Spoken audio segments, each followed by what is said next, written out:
Hello and welcome to Crafting a Revolution, the podcast. My name is Katie Freeman and I'm your host. Every Wednesday and Friday, I bring you interviews with female and non-binary makers of all kinds from all over the world. Today's guest is Julia Harrison, who is a woodworker and wood carver and really just she also did a bunch of metalwork and stuff. So I think I would say she just really enjoys creating.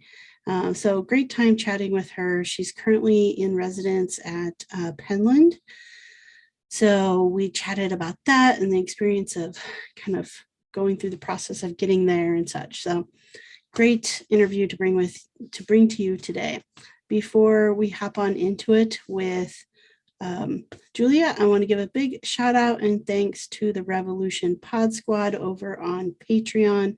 So thank you so much, Annette 513 Woodworks, Katie Thompson, Women in Woodworking, Kevin Lefty's Woodshop, Christy Twisted Twine, Jeremy Spees, Sammy Go Sammy Lee, Sven Dwarf Sized Workshop, Rachel Moody Makes, Bonnie Toolmom Bonnie, toolmomstore.com, Laura Oakley Soap Company, Mary Lou Made by Mary Lou, Brandy Studio Obey, Lee the Rainbow Carver, Ellen Little Bear Furniture, and Ethan Carter Designs. Thank you all so very much for your continued and ongoing support, helping me to produce 2 episodes a week every week. Now, if you would like to get your name added to this list, become part of the Revolution Pod Squad, you certainly can. Just head on over to patreon.com/crafting a revolution and scope out which tier you want to join up with. No matter which one you pick, your name will get added as part of the thank yous at the start of every episode. All right, with no further ado, here is Julia. Julia, I like to ask to have my guests introduce themselves. So would you do that for me? Absolutely. My name is Julia Harrison, and I am currently a resident artist at the Penland School of Craft. So right in the hot middle of the pandemic, I upended my life and moved from Seattle to North Carolina. And I am primarily a woodworker, but one of the great things about the Penland residency is that we get an apartment and a studio for 3 years with the kind of exhortation to just see how far we can push ourselves. And so I am continuing to do the wood stuff that I really love to do, which is mostly just super ridiculously labor intensive hand carving. But I'm also working on a public art project right now. So this, having the studio, it's boring behind me, but when I look in front of me, behind you, one of the things that I have here is a 30-foot long wall that I'm using to stage this public art project. So it's kind of weird to say this at my age, but I feel like I really genuinely am, what gets called like an emerging artist now. We don't call them young artists anymore, because I'm really doing this like hard pivot. So I have an MFA. I've kind of been through some of that traditional stuff, but I am still, as an artist, in the adolescence of figuring out who I am and what I'm supposed to be doing for the rest of my life. Mm-hmm. So I'm in my incubator right now and trying to figure it out. Yeah, no, that totally resonates for me. I do not have an art degree or a degree in furniture at all. I do have a bachelor's, but I went more of the science and engineering route through school. But I very much feel the same. And like, as an emerging artist, like I feel very much like in this adolescent early stage of like discovering like what is my style, what is like all of that stuff. And so sometimes when I see like programs to apply as an emerging artist, it like breaks my heart sometimes when it's like you have to be under 35 and I'm like I was over 35 when I started this journey. Like, I don't, why are we putting an age limit on when somebody discovers like, or tries to discover their path in art? I don't know why. I completely agree. I mean, I think that is, I understand, like, I've been an administrator and I get this idea that you got to put parameters around something or it just gets unwieldy. Yeah. But I think that particular parameter is pretty damaging, and especially for women, because, women are, the number of women who I've seen not be able to dedicate the time and energy to a creative practice that they were really called to much later in life is huge. Like with the place where I used to work, one of the things that we introduced were some classes for seniors, and that was, I mean, it was hard. Sometimes it was hard to run those classes because we had to make certain accommodations and things. Just the stories of like people who are in their 60s and 70s who are like, I always wanted to do this. I was about to give up on ever having the chance. So yeah, I just that is something that I too feel is a very poignant of decision for grant makers or whoever program supervisors to make. And I always wonder, like, are those people going to see it the same way, like in another 10 or 20 years? Right. Oh, maybe we should expand that. Yeah. Start now, program administrators. Yeah, I never got a response, but I actually like wrote a letter to the editor, if you will, to Dwell magazine and said, because they had a where you could apply to be featured as an emerging designer. But they had that age cap on it. I think theirs was even like 30 or something like that. And so I like wrote a letter to the editor, who is a woman, and said, hey, like perhaps you shouldn't put this age limit on, because there's a lot of us who haven't even started their journey until, like you said, later in life. And especially those of us like who have children, that tends to like put a big hold on those things. Like I'm super jealous of your residency, because it's like one of those things of like it's like now that I know, like, because I didn't do the art path, especially, I never knew of this idea of residency until after children. And then it's like, well, I'm not going to uproot their lives for 2 or 3 years, when it's not going to turn into something necessarily permanent in that location. Like it totally puts a different spin on it. Well, I will say that this particular residency has a history of having, especially small children, the housing is not, if you had like a teenager that needed their own space or whatever, it would be conducive to that. But there is a, oh gosh, how old is he? I think he's 5-year-old here now. And they have worked really hard to kind of make it more welcoming and accommodating to families and people with partners and stuff like that. So they've done a good job of that. And they also have kind of framed this residency, at least recently. It's been around for a long time, so it's evolved. But it is kind of pitched for people who are making a sharp transition in their career path. And it's, and that might be somebody who's just coming out of, an MFA program or whatever, or it might be somebody who is, leaving corporate life and becoming a potter. Or so I really appreciate that. And I think it actually, it's much more respectful and understanding of the way people actually live their lives. Right. And the thing, like, I'll say I was kind of not even joking at all about this idea of like being jealous of my own residency. Like I will, want to say also that I wanted to do this for more than half my life. Like I remember I came here, first in like the late 90s, And this was the first place I ever had a jewelry class. And I walked down here. The Barns is the studio space where the residents work, and you usually have an open house every class session. And so I came down here and I walked through it, and I remember just immediately saying to myself, like, I want this. And so my whole life since then has been this like slow meandering path towards trying to get back here and get in this space. But literally it's been more than half my life, more than 20 years that I wanted this. And so it was not, Yeah. it was not a thing where I just like rang a doorbell and was like, can I come into this residency? Thank you. So, Right. but it's, it's hard, and it's competitive and all of that stuff, but it is, it's just, yeah, it's different than a lot of programs.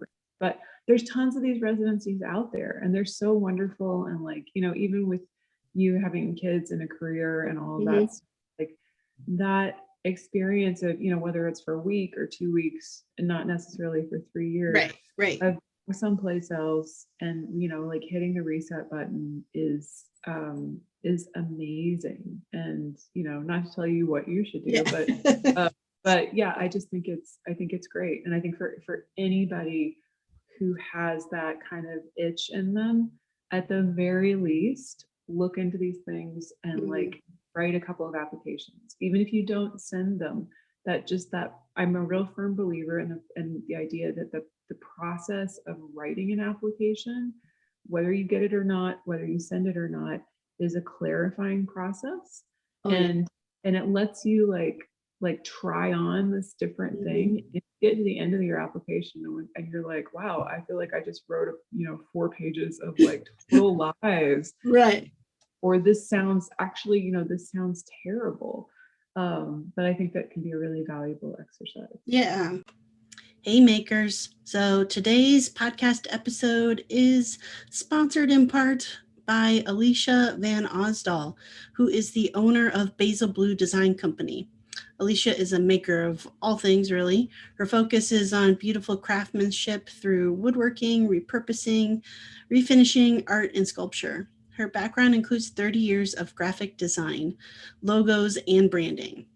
If you have an idea or concept and need a creative solution or graphic design, you can email Alicia directly at Alicia, and that is ALICIA at basilblue.com. Or you can visit her website at www.basilblue.com. And fun fact, Alicia actually designed the logo for Crafting Revolution. So that is an example of the impeccable work you can expect if that is something you are in the market for. So be sure to look up Alicia again at her website, basilblue.com. All right, let's get back into the action. I like that. I will definitely say one thing is to go to Penland is on my bucket list. Like I've never been there. And so I definitely, right now it's kind of like I really need the pandemic to be over before I really look at it. But it's definitely one of those things like I hope once my kids are a little bit older, like I won't feel as guilty about if I went there and took like a month-long class, type thing. So it's definitely, I will get there one day and get to do something. Or come with kids camp and stick them in that. Yeah, yeah, exactly. I mean, sorry, I clearly do not have children, since I'm like making it sound like it's all easy and simple. But I also I have a mom who was like pretty clear about where her non-negotiables were. And like, so she, my dad doesn't particularly like to travel anymore, although he did used to travel more.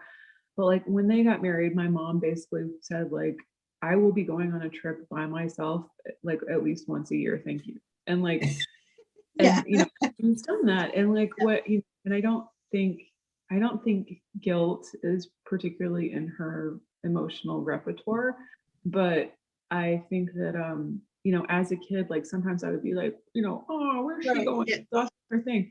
But then as an adult, like that's a pretty great model to have, to Oh be yeah. able, this is what I need to be, healthy and present for you the rest of the time. Right. you know? And that's, and then certainly, like, even though I don't have children, like I think that that has been an important part of like having healthy relationships with the other, just the other people and other family Oh members. yeah. Yeah. Yeah, absolutely. I mean, I just like literally last week just moved out of a shop space that I've had for 3.5 years. The landlord sold the property. I moved it all to my home garage, and now I'm in the process of like reestablishing like the flow, right? Like getting things unpacked and okay, where's my drill press gonna go here? Like just those things Uh, that seem like a simple question, but are so overwhelming looking at the space. yeah. But given that it like took time to get it all packed and then get it all moved and everything, like I haven't physically made, like haven't put my hands on something and like made with them in weeks. And it makes me grouchy. It definitely makes me grouchy. It's like I have to, like, even if it's just for 10 minutes, like just to do, something. And I've learned about myself, like I thought, okay, well, what if I just throw in some like crafty stuff, like at home type thing? And it's just not the same. It's because it's not my passion. Like, and so it's like, no, I need to wood. It has to be wood, and it has to be something that I'm passionate about. I wanted to touch really like kind of circle back a little bit, but I think what you were trying to say is like obviously life is not linear, as hard as we try to make it linear, of like, especially when you're young, right? When you're like a teenager, you're like, I'm going to go to this school and I'm going to go into this job and I'm going to do boom, boom, boom. I'm going to get married. I'm going to have like, there's like this list of things out in front of you, right? That it's like whatever your plan is. Yeah. But it doesn't work that way. And I think it takes until you hit about 40 before you really realize like, nope, life never went linear and it's always a series of pivots. So I really like that part about what you said about like Penland's focus on the residency is more like Yeah. you're making this pivot into whatever it is. I think that's important to recognize, because I don't think anybody ends up at the end of their life in a spot that is exactly from where they expected to be. Um, but especially like in art, I feel like artists are constantly pivoting and growing as they learn new techniques, as they learn just new materials. All of that stuff plays a role. Yeah, certainly. And I also think this idea of the linearity, non-linearity is one of the ways in which a lot of us, I mean, totally myself included, like beat ourselves up and waste a lot of time and waste a lot of emotional energy. Because when we look at other people's lives from the outside, Mhm. they have stayed on that balance beam, and like they've made Yeah. all of the progressions that they were supposed to make, and we're wobbling around, Right. feeling like total losers or whatever. Mhm. And I think that you know like this is okay, I've really been thinking about this a lot lately and like struggling to put it into words. I think that one of the real projects of being both an artist and an adult is okay. I'm going to use this word in like little quotey things. Yes. The I have spent a lot of my time being what I will call self-ish. So if you put the word self and then a little hyphen, and then and that means that like trying to be myself, but also um, trying to fit myself onto that line Mhm. that I see other, or I perceive that other people are following. Mhm. And it has it has sucked, and it has it's really unpleasant. Yes. And so now, what I'm really working on while I'm being here is being like, oh God, it's so hard to have the right words for any of this and not just sound like so woo-woo. But anyway, like being self-centered, like actually being focused on like who I really am at my core and what I want to be doing. And I think that that actually does, kind of going back to what I said earlier, leave me with a lot more positive stuff for other people when Mhm. I'm not wasting all my time like, pretending to be one thing or another. Mhm. uh, and that's, like go back into the woodworking Yeah. stuff. That is in a large part something that I have learned and worked through wood carving, because I think that wood carving, this idea that you have this thing in there and there's all this stuff that's in the way, and all you have to do is get rid of it. It's about seeking clarity, and not to say that that's an easy thing to do, Mhm. or that it doesn't require a ton of effort and blood, sweat, and tears, but it is a simple thing. Mhm. And so that's kind of what I wrote about the residency, was like, that is what I'm really going for, is like committing to the lessons that I learned from my wood carving being the way that I shape the rest of my life. Mhm. Haha, I just wrapped a whole lot of mumbo jumbo into one comment. But no, but it totally, yeah. That makes actually a lot of sense to me. I mean, I call myself a power carver. So I'm always amazed with work like people like you do doing it by hand. For one, I'm like, I have no patience for that. Give me a power tool and let Yeah. me just like, get through this quickly.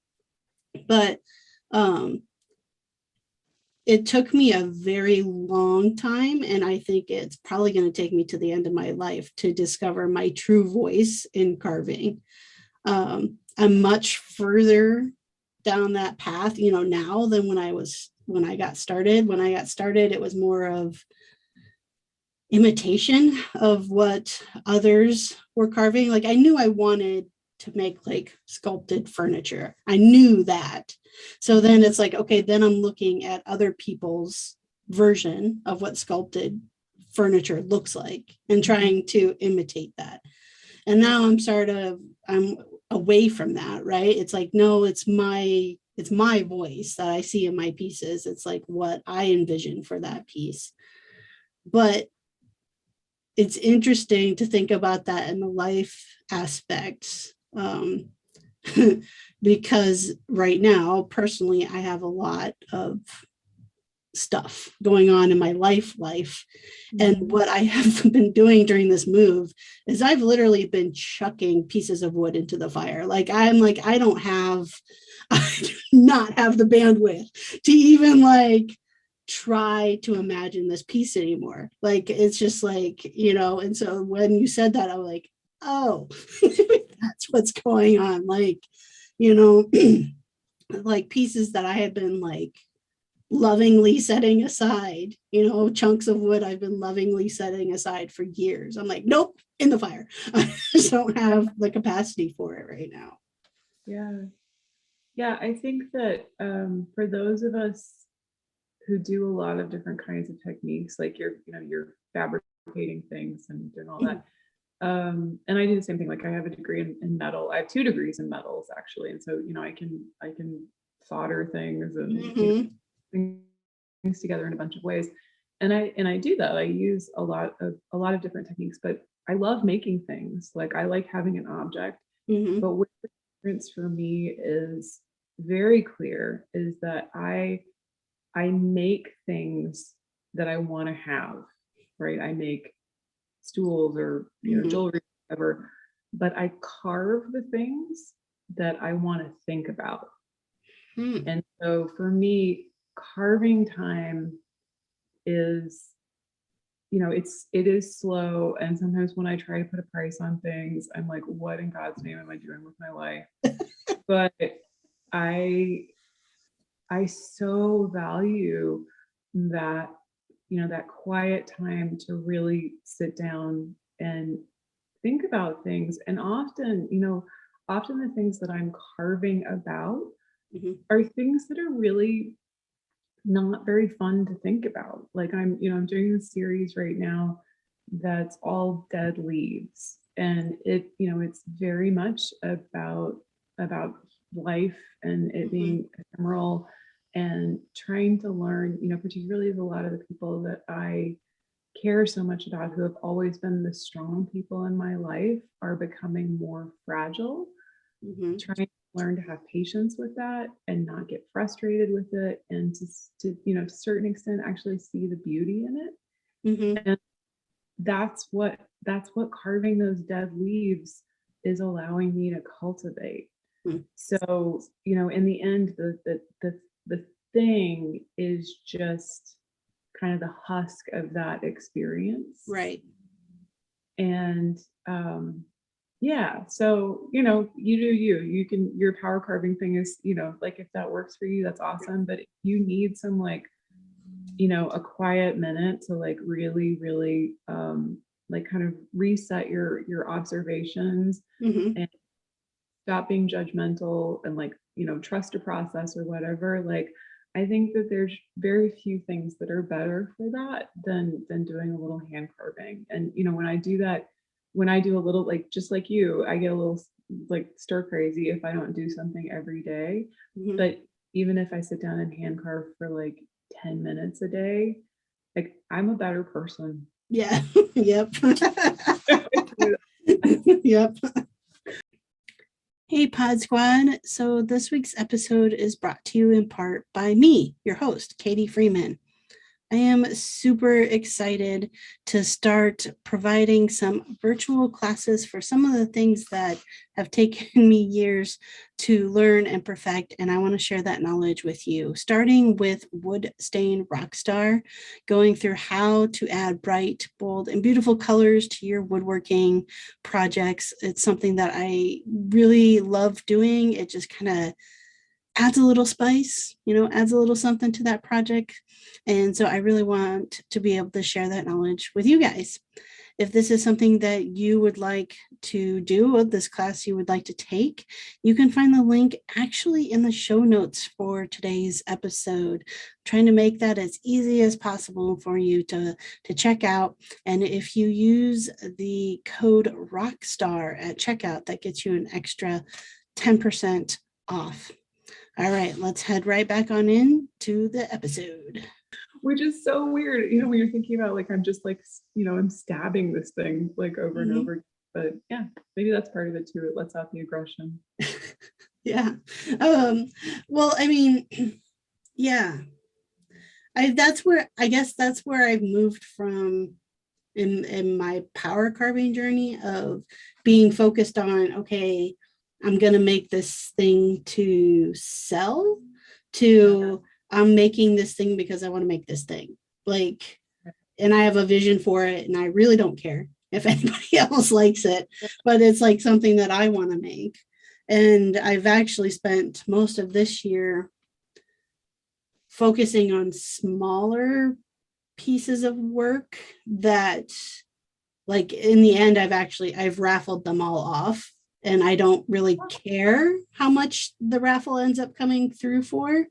um and because that way it's like I'm not setting any value for it Right. except in the experience. Either I always take away either a new technique, a new like uh texture aesthetic, that I hadn't tried before and like Yeah. I'm really falling in love with, or just like a statement of some kind. Like I'm working on a wall art piece right now, and it's taking me forever, but it's the first time I've done a carved wall art piece, and like I haven't necessarily shared, on social media, like the thought behind it, but it's basic. I mean, I'm intentionally taking a solid piece of wood and making it look as fragile as possible.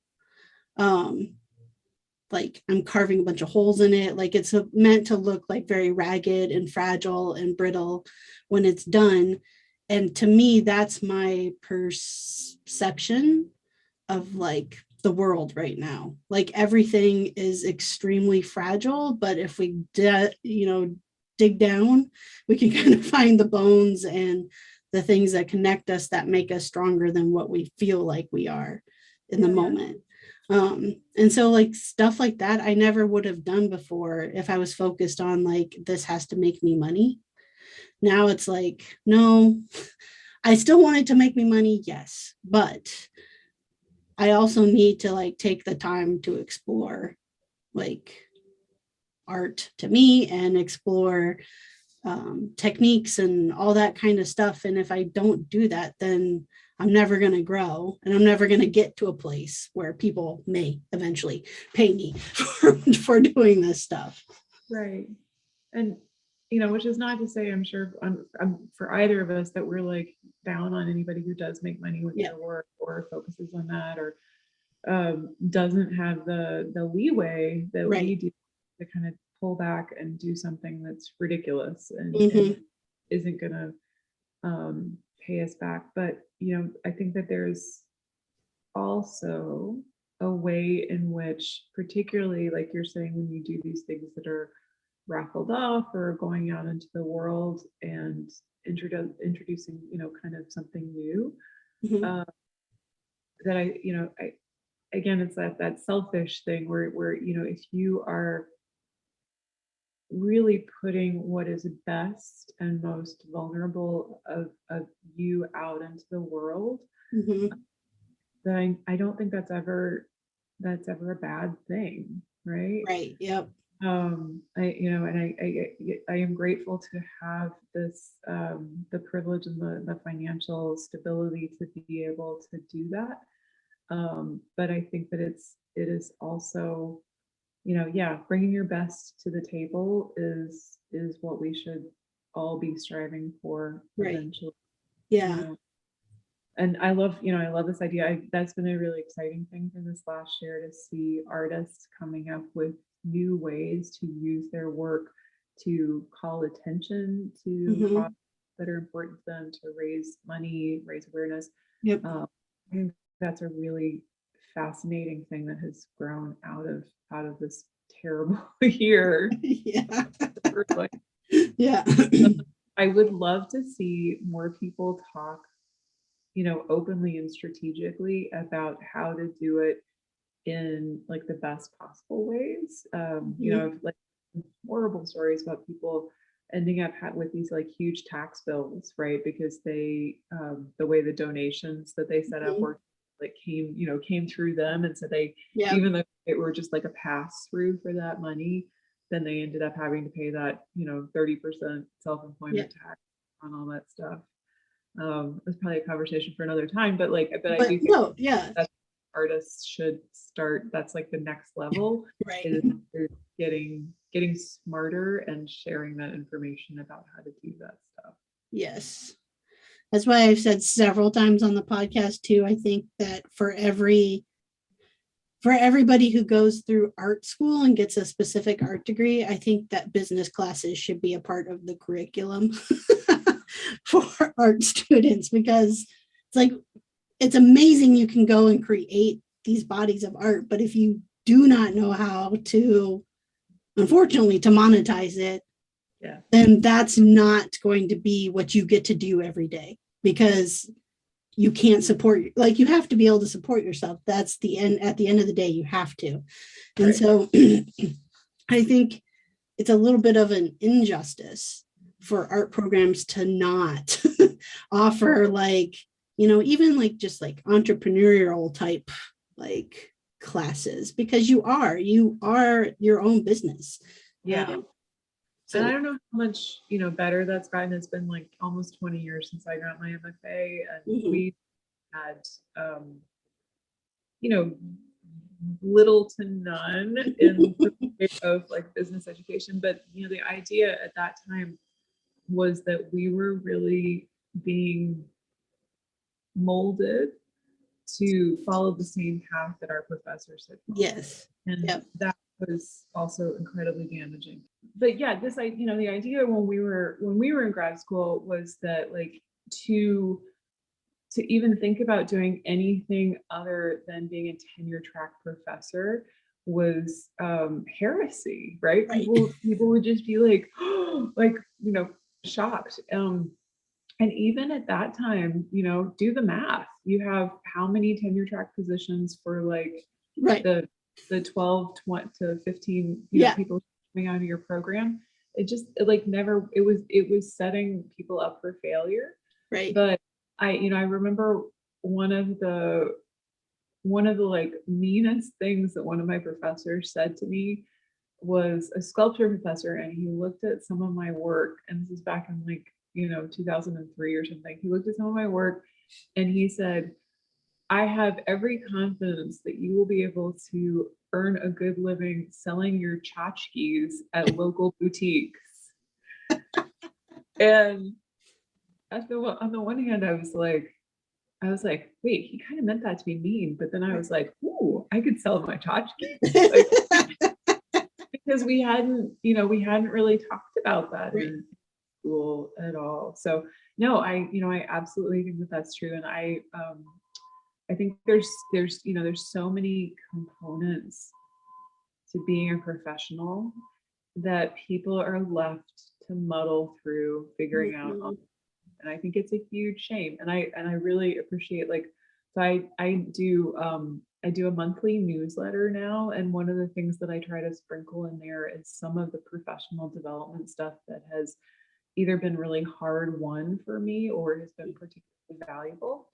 And that's because I've had that modeled for me. So I have several friends who in their newsletters talk about things. My friend Joseph Cavalieri has a newsletter where he is always giving info that is like incredibly useful. He wrote one that was about the process of getting a museum to buy your work. Like, who talks about that, right? And it's needed. Yeah, we're all just left to like imagine that it is, it's like they come down like the angel in Annunciation and just and are like, okay, we'll have your work now. Yeah. Right. And that's not the way it works. That's not the way any of this works. Right. And so I think, it's on all of us, but particularly those of us who have had, like I have this residency now. So I have this breathing space, and I've had this little bit of success and some, some variety. And it's on us to talk more openly about this stuff and like really like, show how our underwear is held up, right? Like it's awkward to talk about some of these things. But yeah, I'm like, so I love talking to people who are like, earlier in their career about things. And that's another great thing about, being at Penland is sometimes people will come over and say to me like, oh, I'm going to go get an MFA and become, a tenure track professor. And I, I'm like, okay, let's dial that back and like, what is it? Again, it's that linear thing versus being self-centered. Like, are you following someone else's path, and how realistic is that path? Or what is it that like you really want? I just feel like this whole world would be so much better if individual people could figure out what they themselves truly want, not just go after the same things that everybody else has and is telling them that they should want. Yeah.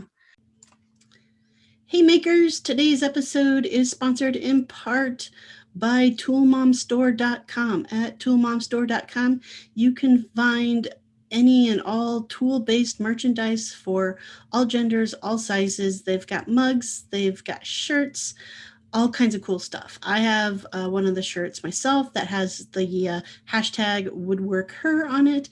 And I also have a couple of the mugs that define what and who is a tool chick. So super excited with the merchandise that I have. I know that you will be satisfied as well. And also great discount for those of you who listen to the podcast.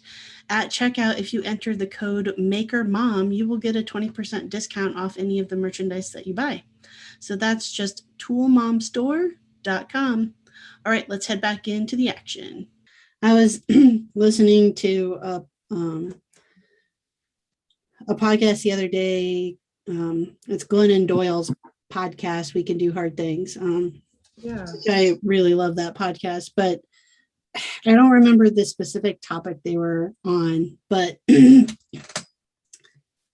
she was talking about how she knows like, extremely like powerful women who are like, advocates who are like literally changing the world, who still have like the primary inner drive to just not disappoint their parents. Like that is like the whole, their whole inner drive. And it gets down to like the follow on to that conversation was like, well, what's the root of the word disappointing? It's appointing. So you're appointing somebody else to decide what is best for your life. Um, and instead, how about we appoint ourselves to know what's best for our lives and work to not disappoint ourselves? Like that's a lot easier to do. Yeah. Than trying to not disappoint whoever you've appointed as being the person who set out that dream for your life. Yeah, I think that's really true. And it's, it's hard work and it's scary, but like, is it really any harder or scarier than, Right. than trying to mind read someone else Yeah, exactly. who's, always changing their minds about things. So yeah, certainly. So you said you have, 2 degrees basically in metalwork. Yeah. What pivoted you into wood? It was a little bit me just kind of being a jerk. It goes back farther than that. I took a sculpture class in college when I was an undergrad, so back in the late 90s. And when we had to do the carving in that class, like I can tell you, I remember so clearly thinking, this is the dumbest thing I've ever done. Like it was so slow, and I still have a huge scar from where I jammed a chisel into my thumb, and like nobody really taught us anything. They were just like, here's some extremely dull tools and some terrible wood to go. And I was like, this is awful. I'm never doing this again. And then several years later, I was doing this degree that was on metalwork conservation, and I was living at a place where we had had this storm like many years before, and they did this really smart thing where for all the trees that got knocked down in this huge storm, they separated them out, and some of them got burnt for heating the school, and some of them they actually saved and seasoned. And so there was all of this boxwood that they had saved, and it was amazing stuff. And I was working on this conservation project that required me to reproduce something. I think it was a knob or something like that. And so they gave me a piece of this boxwood, and I had some slightly better tools. And all of a sudden, it just clicked. I was this is actually doing what I want it to. So that's one of the reasons, like when I teach people how to carve, like I do not believe in introducing people to this craft with terrible tools and terrible wood. Like Right. why would you do that? Like that's like, I don't know, like trying to get somebody to like a particular kind of cuisine by, giving them the hospital food version of Right. is dumb. So yeah, I fell in love with it. And then I used to move around a lot, and carving, and particularly small scale carving, was like a perfect fit for that. So I moved to Japan, and I was living in this tiny little apartment, and I had my little piece of boxwood, and I got some scalpels and a tiny little saw. And that's just what I would do at night. I would like work on my little carvings. And, by the time I left, I had all these little tiny carvings.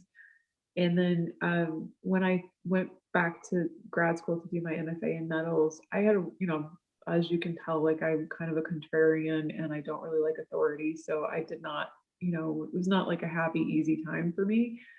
And my professor is a metals expert, right? She was very, rightfully could be very critical of any work in metal because that was her jam. Mhm. But when I would work in wood, she would have nothing to say. She would say like, this is not I don't know how to talk about this. And I was like, sweet. So yeah, so like that's why I say I was kind of being a jerk, but like that's why I did, in large part, that's why I did my entire MFA thesis show in wood, because it was like this protective bubble that I could build around myself. But, it was this thing where, I love being able to use materials that other people don't see the value in. So using offcuts and Mhm. bits of wood found on the ground, like that's exciting. I love that they are about a particular place. So, picking up wood when you're in Alaska, you're going to get Yep. something different in North Carolina. And that's really exciting to me. And then, as you work subtractively, the thing gets smaller and smaller and smaller. So if you have any sort of concerns about fitting into your carry-on baggage, like that's a really great, Right. a really great food. So from there it just, from that kind of like really screw you kind of beginnings, it was something that just was a better and better and better match for the kind of life I was leading at the time. Mhm. Yeah, I've never like I have definitely tried hand carving, and I think where I struggle the most with hand carving, this kind of circles back to what we are talking about, is the Yeah. expectations I assume everybody else has, which is hand carving tends to be more realist. Yeah. Like when you're saying the dead leaves you're working on, I imagine they're going to look very much like actual dead leaves.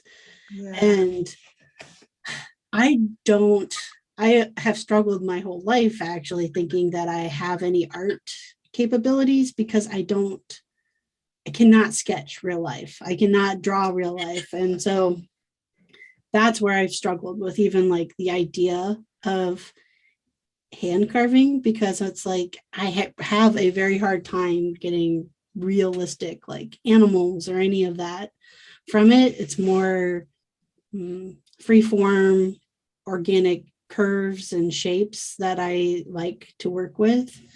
So I think that's usually what's always held me back from that idea, because I think people have the expectation that hand carvers are going to end up with something that looks like something else. Right.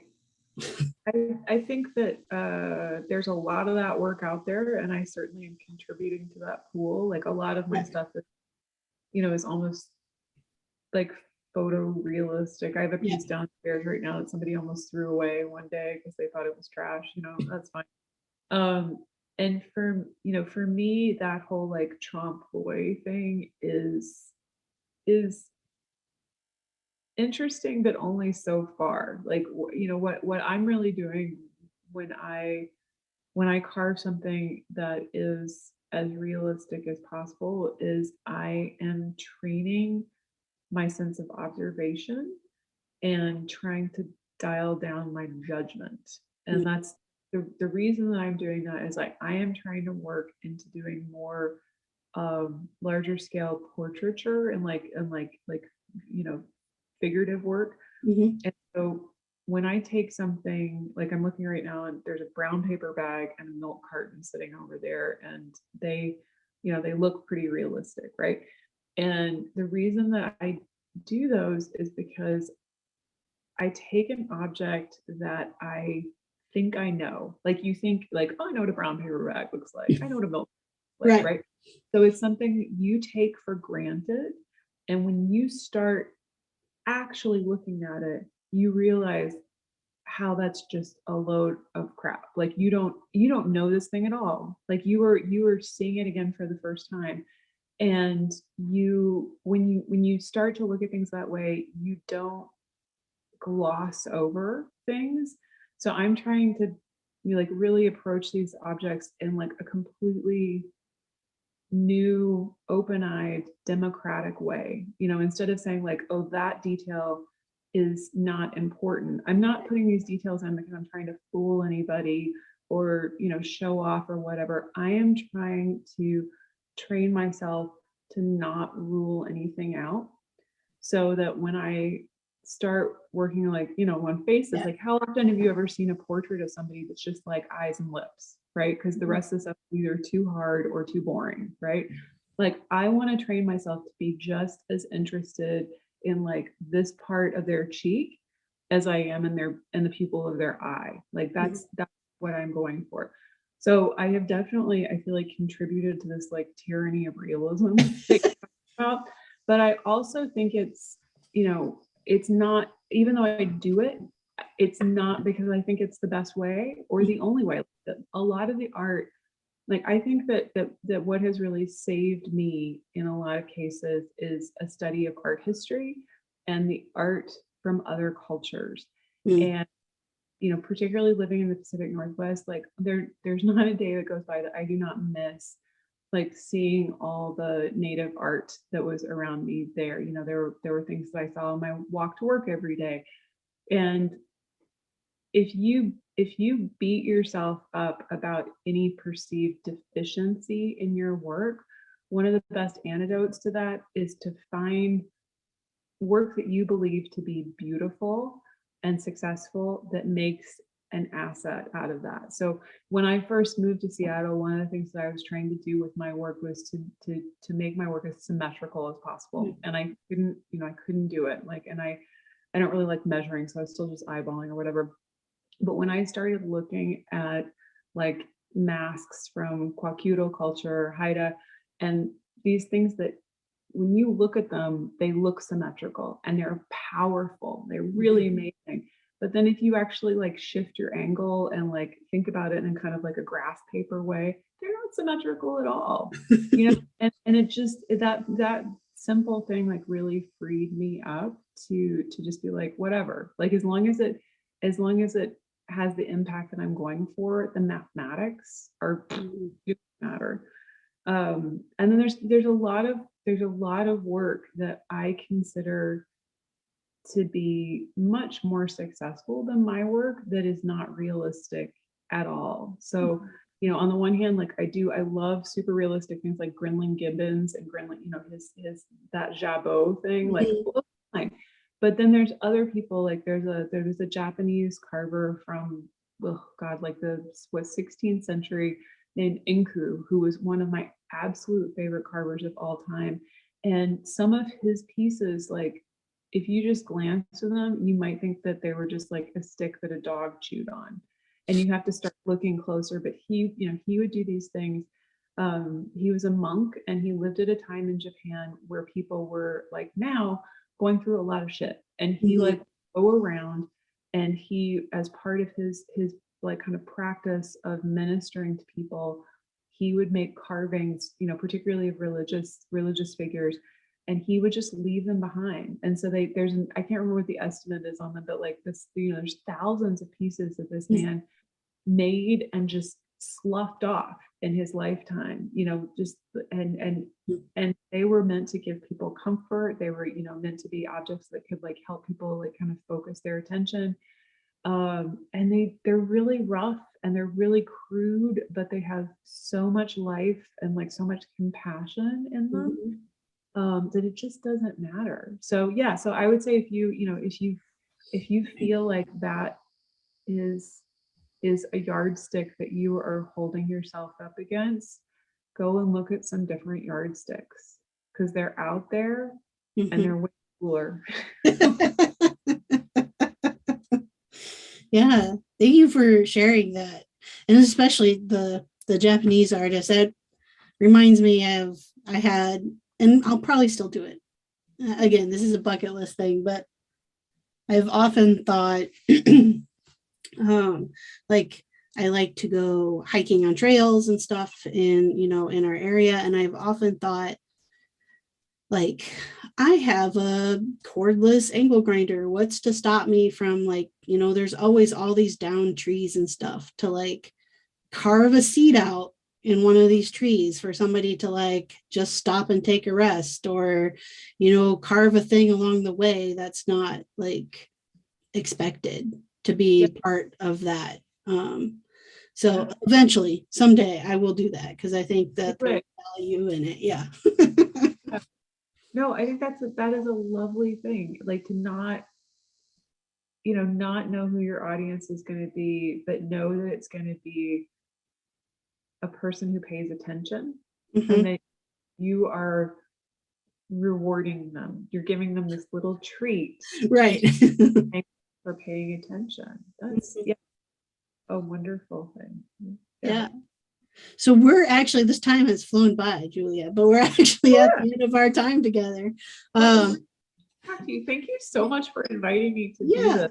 You can tell, like, we're still kind of locked down. We do have students back now, but we're in this phase again where we can kind of go for days without speaking to anyone. Yep.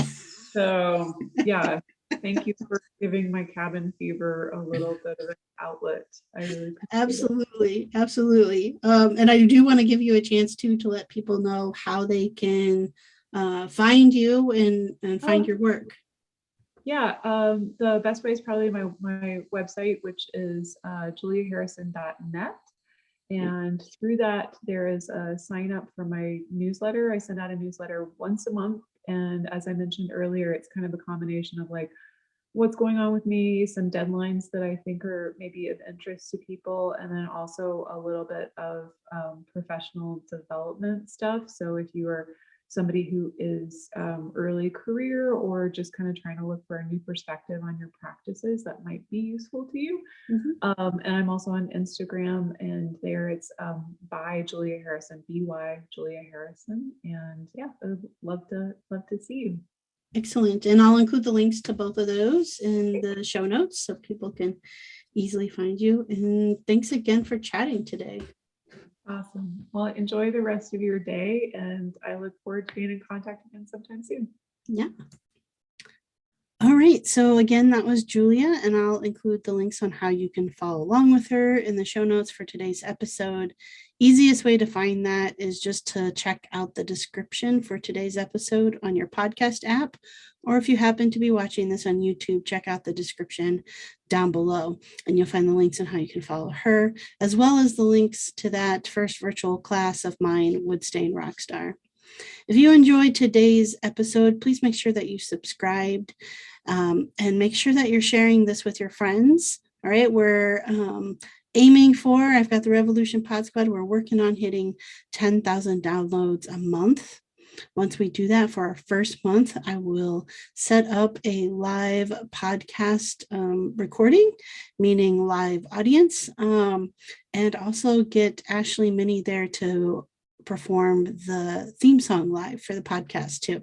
So super excited about that.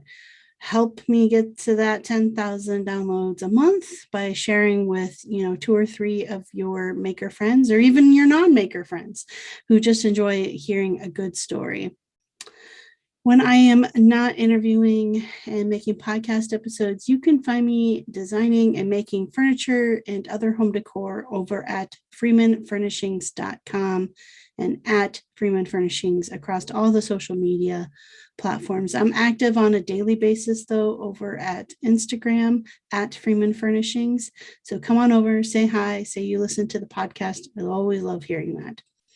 All right, so it is middle of the week. I hope you're all having a great week so far. And as always, let's go craft a revolution. She, her, them, they got something they want to say. Solution for the toxic masculinity.